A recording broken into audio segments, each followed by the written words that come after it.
Dios me llama, Kurikaweri, Koyoperi, Yamandwecha, Huchechichnembo, Kayonka Napuecha, Mike Bravo, Kimichipili here. Just want to touch base on these marches, right? So much has been going on.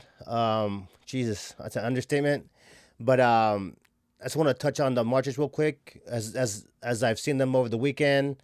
You know, right now, it's Tuesday, February 4th. So a lot of what I do, I try to just share perspectives and information that's going to help people keep them within safe bumper guards, right? As far as, indigenous reclamation, Chicano indigenous reclamation, right? I've been through a lot of things, a lot of successes, a lot of failures, lessons, and just um, positives and negatives, right? So whatever I can offer as far as advice and critiques about the things that go on, that's my goal. Just hope that someone people who are sincere about the movement and this work will learn and kind of integrate some of this knowledge and perspective that I try to offer. So many marches going on, and again, I'm speaking from a LA, Los Angeles perspective. There's marches going all over Southwest, it seems. As far as immigration, the pro Brown, the pro Mesoamerican advocacy going on. It's really dope to see all these actions, right? People are just definitely racing up and making themselves visible and heard, for the most part, at least, very visible. It's beautiful to see people get inspired and, get out of their seat and want to take action. A reminder that marches aren't everything, right? So marches are real dope, and rallies and demonstrations, they're good points of where you can, maybe network with people and it builds up spirit, right? You can meet people and actually, it's good for inspiration, right? But a lot of the real work comes from the everyday actions, right? The everyday things that you try to implement within your life. And so while these marches are, dope and inspirational, that's not really where the work really happens. We have to remember that it's the revolution. The movement is a process, not an event, right? It's a marathon, not a sprint. So, and I say this just again, for I think a lot of people out there, especially these younger folks, they have a lot of misunderstanding about how activism works, what indigeneity is, and how it works, right? So I say in that spirit, so people don't get dismayed or discouraged when things don't work out the way they want it to, right? To really understand what the marches are about or different aspects of the work are about, right? Here goes some opinions that talking to a lot of OGs on a lot of veteranas, online activists, Chicano activists. Some opinions, and as if you're serious about the movement and being effective, we always want to stop and reflect on the effectiveness of our actions, right? And learn to be as knowledgeable and educated in the best way possible, right? Especially since we're dealing with a lot of people who are, more vulnerable than us, right? I'm a fifth generation Chicano. I'm a citizen of the United States, right? Not American. I'm a citizen of the United States, and so while I'm still under target, there's still, if I'm going to do an event, there's still, I know there's gonna be people there who are going to be more vulnerable than I am, right? Some might be undocumented or other variation of more vulnerability, right? So we have to keep in mind if we're going to be doing these actions that we need to be doing them right and in the best way possible, because if we don't, we could definitely be causing harm or grief to our own folks who we think we're trying to help. So, but some quick notes from folks. While it was well-meaning and dope, there didn't seem to be any focused leadership, plan, or messaging, which I definitely agree with. People had signs and things like that, but no real collective messaging or leadership, right? Which could be dangerous, right? If there's no one to really hold accountable, or you don't know who a lot of these people are. There's no record of who these people are or their organization or their work, right? And they could just easily lead you and be some type of plants, right? That's a high possibility and very likely possibility as well too. So we have to be extra on our P's and Q's about who we're following. Another people mentioned the boycotts. Well, there's a lot of mention of boycotts and strikes interchangeably, and they're both two different things, right? So While it again, people have mentioned that it's dope just to start getting things in motion and just kind of start swinging, so to speak. That a lot of times a truly effective strike or a truly effective boycott takes time, a lot of time to plan, right? And again, there wasn't really any major um, organizations or unions or whatever. Not that it has to be all big and fancy orgs like that, but there still needs to be some type of reputable institutions, brown oriented institutions a part of it, right? But again, too, not to knock, the initial impetus of wanting action, but again, and moving forward in the best possible organized way. And some people had also mentioned and I agree with this too, like the uh, acknowledging that a lot of it was inspired by social media influencers, right? But again, no significant organizations or leadership really seem to be behind it, right? And again, too, I think a lot of times folks mistake social media influencers for being activists or organizers, which is not really the case, right? There's a lot of people on the internet who seem to have a large following, and there's a lot of people seeming to exalt them as being something that they're not, right? A lot of people can be educational, entertaining, what have you, um, but a lot of times these people have no community that they belong to, no communities that they represent, no organizations that they represent, right? So again, too, while they might have value on the internet for certain qualities of education and entertainment and cultural value, a lot of times that doesn't translate into real life on the street, and real life organizing. So just be mindful of that, because I guess, also going into the anonymous flyer part, there's no organizations. You don't know who really is a legit leader or a qualified leader or experience. There has to be some type of substance if you're gonna follow someone. And I think it's not very healthy to you know I feel it could be our rage and our energy to do something can be manipulated uh, by external forces, oppositional forces, who could use our energy to do things that are not in the favor of the collective movement or that goes against the messaging of the collective, right? Or collective goals. So yeah, just be very mindful of who you're following, and I'm gonna touch on that more a little bit later. Again, because it leaves room for a lot of misdirection and lack of accountability. And just for me, it's always been a flag when I see flyers and there's no organization or contact or no one who's accountable for that event, or whatever. Again, because you're dealing with people's safety, right? Again, people who are more vulnerable than us, people who might not, be documented or other things, and it's really critical that there's some accountability because it can be easily used to dissipate our movement, dissipate our message. So also here's some tips I kind of just wrote down. Just make sure any events and event flyers have reputable organizations. Again, which I was just mentioning. Do your best to discern quality leadership. Ideally, you want to try to focus on organizations that have been around. And again, too, just because some organizations are popular doesn't mean they're necessarily good leaders, or good organizers. Just because they're popular or they might have a good branding or a name for themselves. But again, too, that's a good start, even if they're deficient in organizing or mobilizing skills, right? If they're a reputable organization, at least people know who they are, right? And then again, just going back to stressing the point of how a lot of people confuse popularity and social media cloud as being leadership or legitimacy in real life, and that's not always the case. I can go through a lot of names right now, but that's beyond the scope of this video.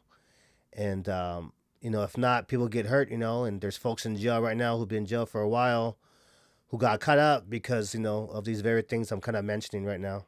So again, social influencers doesn't equate to organizers. That's really important to understand. And then also, you'll hear me keep on reiterating this, is that social media is the main battleground. I feel media is always a tool of propaganda, but social media is the main battleground for propaganda and persuasion. And again, the government knows this, the powers that be knows this. So please don't, let your guard down and don't think that there's influencers on there with fucking malintentions to divert and misdirect and confuse people, right? And I know, and maybe I'll do something on a video on that later too. But there's people who tend to use indigenous buzzwords or quote unquote leftist, buzzwords, right? Words about like equality or whatever. But the more I analyze their work and their rhetoric, their messaging shows them trying to push things in more in a right wing, white supremacist, white nationalist agenda. And again, too, and I can hear people already as far as like, oh yeah, and I've seen posts to the effect of, oh, we don't need to um, work with or get the permission from established organizations or people, and you don't. But again, too, if you're serious about the movement and you're serious about the messaging, right, you'd be a fool not to learn and take advice and direction to some degree from people who've been on the ground doing this for years. Again, people who have experience and have been through the ups and downs and mistakes and successes, right? And if you view like a lot of this, again, social media being a new kind of a newer mode for activism. Again, this which is why the TikTok drama and all that. If you view the social media energy and people coming from that inspiration, think of working with and seeking advice from experienced people and organizations as a way to ground that live wire energy, right? Next is know what your morals and values are. And like again, a lot of these things you'll see in my videos, I keep repeating a lot of these things, right? So know what your morals and values are. Really stop and think whether you're Mexican, Salvi, whatever. What are our values as brown people, right? More importantly, our values as indigenous people, as people waking up or people coming back into our indigenous identity and values. Really consider what are our values, right? Right, write them down, right? Like what are your values, right? And so because otherwise, if we don't focus on our values and who we are, we can be strayed by any kind of persuasion tactic or propaganda tactic online, right? I see this a lot. You got to really know what your values are and weigh them up against these things that are going to come up, these policies and these actions that you might be confronted with, right? And no, important to know indigenous teachings and concepts, right? You can go to my website, 600 Riders. I'll put a link in the caption of the video. Again, too, just for reference, and give people some leads on how to understand a lot of these basic native concepts, right? Most importantly, the circular teachings, right? Circle versus linear teachings. And with those values and those concepts, make a manifesto based off of those values, right? And you can always change it too. But again, if you want to, I feel if you're serious about the work and serious about helping your people, you need to get centered as an individual because you can't give what you don't have, right? So if you don't know your values, if you don't know where you stand, and if you could be swayed any which way just off emotion and propaganda from stuff online, then you're gonna just be more of a detriment to your people and this work in general. So again, to center yourself, center your priorities, center your values, and from there you can figure out and have at least have a guiding light or an anchor for things you'll do and things you won't do, which is very important.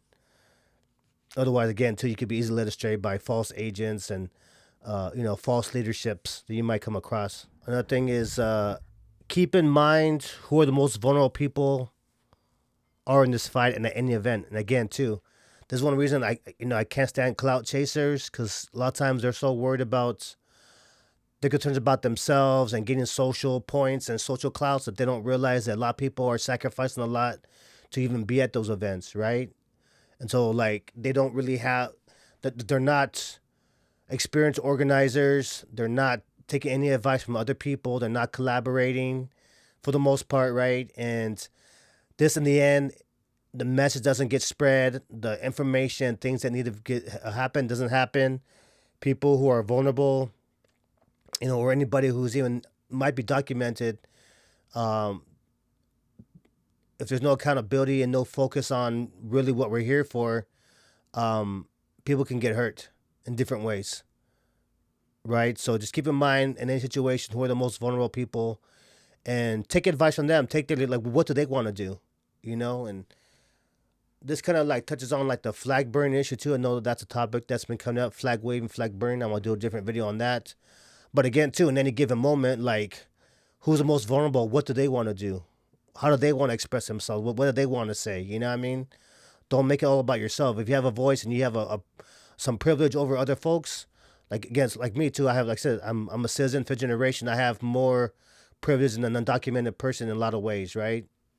And so I need to be more mindful of what I'm doing and the message I'm coming across when, again, I'm going to represent the most vulnerable. So again, make sure we're doing from the bottom up, not the top down. Otherwise, that's just Wasichu way, colonizer way of doing things. So that's a quick note right there too. Another thing is, if you're an organizer or trying to organize an event, maybe like in the bigger city settings, like in, let's say, like in downtown LA, whatever, it might not really apply. But over here in Venice, there's been people who come and, outside organizations that are not from here. And, I won't mention no names right now, but if to do it again, I probably will. But popular organizations, black, brown, white, whatever, they come to Venice and they don't check in or try to collab with the local people here who are already doing the work. That's the right way to do it.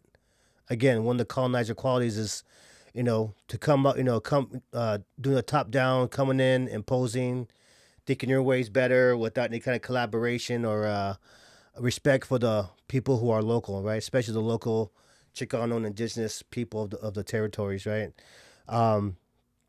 So yeah, just be mindful when you go into different towns that you're trying to do your best to reach out and outreach and make sure you're engaging or trying to connect with the authentic voices of that area. Whatever organization or initiatives you're involved in, make sure they have a working critique of white supremacy and capitalism. Otherwise, they're just wasting your time. Again, a lot of things I'm saying, I repeat them a lot of times. If whatever organization or leadership or people you're following online, if they don't have an active critique of white supremacy, not talking about just talking shit. Oh yeah, clowning white people or whatever. I'm talking about actually breaking down and really taking critical stances and critiques about white supremacy, the system of white supremacy or capitalism's role in everything.